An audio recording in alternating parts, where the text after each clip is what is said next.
नमस्कार, ऑर्गॅनिक माहिती यूट्यूब चॅनलमध्ये आपलं स्वागत आहे। चॅनलला सबस्क्राइब केलं नसेल तर लगेच करून घ्या, बेल नोटिफिकेशनला क्लिक करायला विसरू नका। चला तर मग व्हिडिओ सुरू करूया।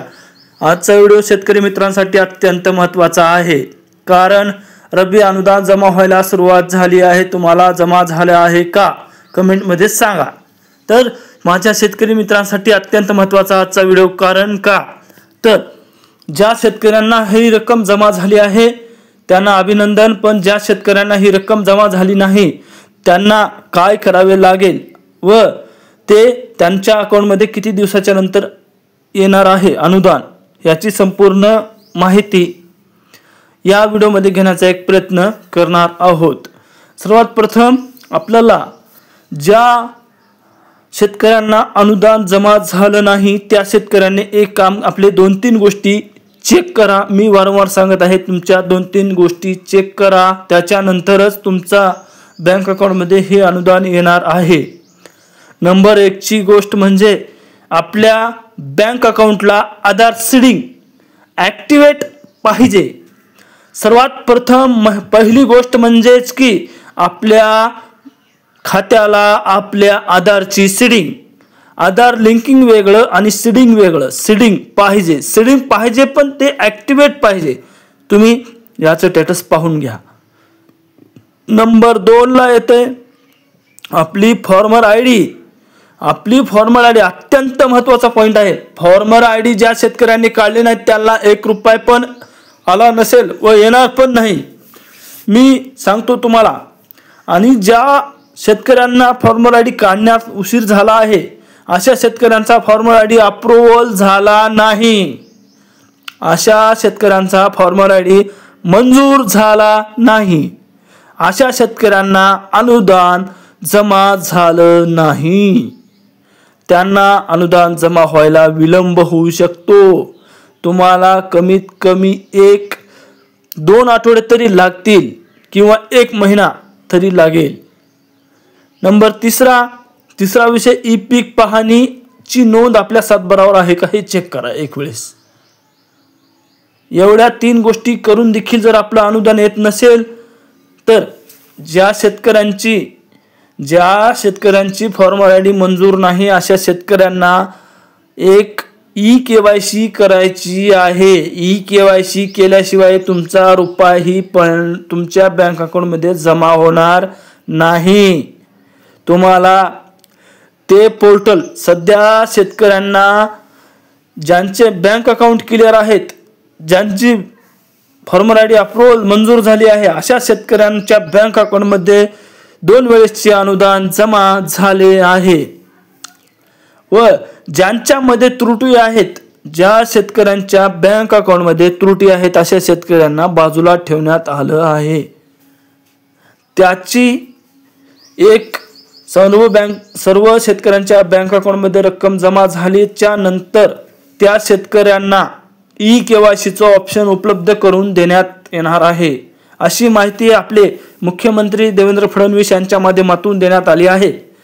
ज्या शेतकऱ्यांची ई-केवायसी कंप्लीट झाली नाही अशा शेतकऱ्यांना त्यांचं ते पोर्टल चालू झाल्याच्या नंतरच तुम्हाला ई-केवायसी केल्याच्या नंतर 24 तासात तुमच्या बँक अकाउंटमध्ये ही रक्कम 100% जमा होणार आहे। याच्यामध्ये कुठलीही शंका नाही, कारण तुम्ही आता काहीही जरी केला तर तुमचं हे अनुदान तुम्हाला मिळणार नाही। सध्या हे तुमच्या 3 बाबी तुम्ही चेक करा, क्लिअर असतील तर तुम्हाला एक वेळेस जाऊन तलाट्यांना भेट द्यायची आहे। तुमच्या 3 गोष्टी क्लिअर जर असतील तर तलाट्यांना भेट द्यायची किंवा तहसीलमध्ये भेट द्या। त्याच्या अगोदर मी सांगू इच्छितो तुम्हाला शेतकरी मित्रांनो, ज्या शेतकऱ्यांना हे अनुदान जमा झालं नाही अशा शेतकऱ्यांनी मी सांगितलेल्या 3 गोष्टी आताच्या आता चेक करा। फॉर्मर आयडी अप्रूव्हल, नंबर 1 चा विषय म्हणजे आधार सीडिंग, हे महत्त्वाचा विषय आहे। आधारच्या बेसवर आपल्याला इथून येणारं जे अनुदान आहे ते सर्व अनुदान आधारच्या बेसवर येणार आहे। काही शेतकऱ्यांचं म्हणणं असं आहे की मी फॉर्मर आयडी काढला पण केव्हा काढला? शेवटच्या आठवड्यात तुम्ही फॉर्मर आयडी काढल्यामुळं तुमचा फॉर्मर आयडी मंजूर झाला नाही व ती रक्कम तुम्हाला मिळण्यास विलंब होणार आहे, याच्यात काही शंका नाही।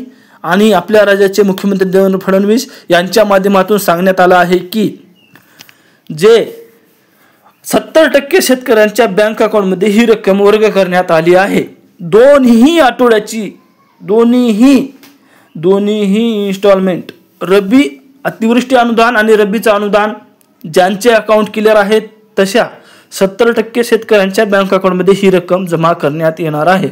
आणि जे राहिलेले 30% लोक आहेत त्यांना 2 आठवड्यात 3 आठवड्यापर्यंत त्यांच्या जे जुनं पोर्टल होतं गव्हर्नमेंटचं ई-KYCचं तर ते सुरू करण्यात येणार आहे। आणि आपल्याला तलाट्याकडून ती यादी घ्यायची आहे आणि त्याच्या यादीमध्ये विशिष्ट क्रमांक आहे, ते विशिष्ट क्रमांक टाकून ई-KYC करून घ्यायची आहे। ई-KYC केल्याच्या नंतर तुम्हाला 24 तासाच्या अगोदर ही रक्कम तुमच्या बँक अकाउंटमध्ये जमा होणार आहे। त्याच्यासाठी तुम्ही फॉर्मर आयडी काढला नसाल आणि ही वेळ गेलेली नाही, ज्या शेतकऱ्यांनी फॉर्मर आयडी काढली नाही अशा शेतकऱ्यांना अनुदान जमा होणार नाही। हेच अनुदान नाही, कोणतंही अनुदान, पीक विमा, अतिवृष्टी अनुदान, पीक विमा, येणारा लाभ, आपलं PM किसान, नमो किसान, हे सर्व गोष्टी तुम्हाला जमा होणार नाही। तर तुम्ही फॉर्मर आयडी काढला नसाल तर फॉर्मर आयडी लवकरात लवकर काढून घेण्याचा एक प्रयत्न करा। आणि मी सांगितलेल्या 3 गोष्टी तुमच्या जर क्लिअर असतील तर तुम्हाला पैसे जमा होणार आहेत। त्याच्यातून आधार सीडिंगचा प्रॉब्लेम स्वतः आपल्याला चेक करायचं आहे, ॲक्टिवेट आहे का। आधार सीडिंग हे मेन महत्त्वाचं आहे, इनॲक्टिवेट झाल्यास तुम्हाला रक्कम जमा होणार नाही।